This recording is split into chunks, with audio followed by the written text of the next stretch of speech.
currently, as we stand, non-EU nationals are eligible to apply to the UK to come to work once they have received sponsorship from an employer in the UK. Now this will also affect non-EU nationals. So in order for non-EU nationals and EU nationals to come to the UK, they will require a job offer from a UK employer. They will also be required to meet a certain salary threshold. As it currently stands, the minimum is 30,000, but this will be reduced to 25,600. Another proposal would also be that you have to meet the English language requirement, and this will be all done on a points-based system. So the absolute minimum points that you would be required to obtain would be 70 points. Now, if, for example, you don't meet the salary threshold of 25,600, you can receive a lower salary threshold, provided it's not below the 20,800.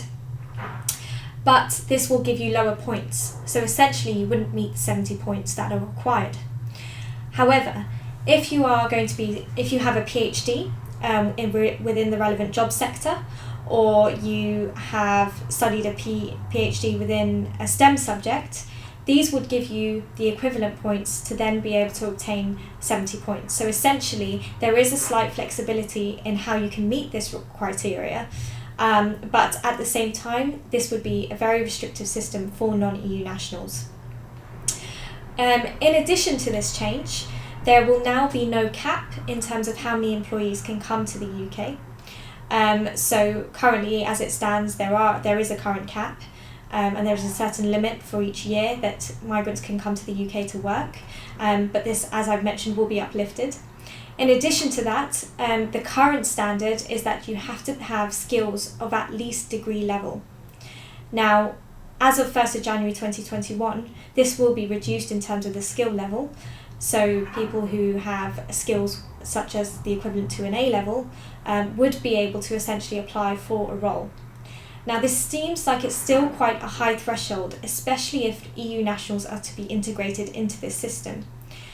There is a lot of scrutiny at the moment in regards to lower skilled workers, such as the hospitality sector, that may be suffering from this new change.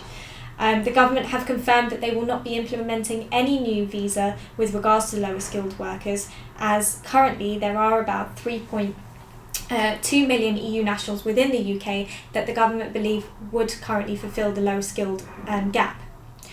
Now, thoughts on that are quite in contrast.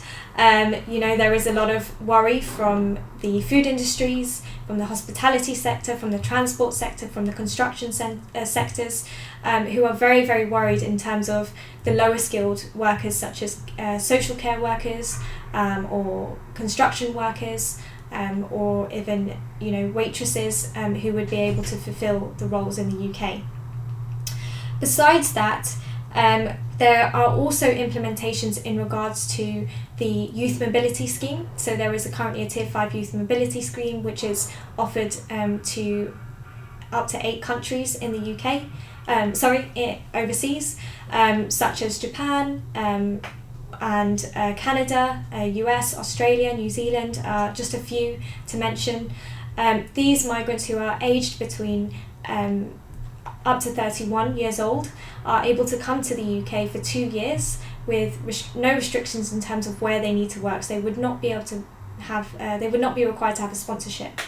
And this cap has now been increased to allow more workers or more migrants to come to the UK under the Youth Mobility Scheme as of the 1st of January 2021.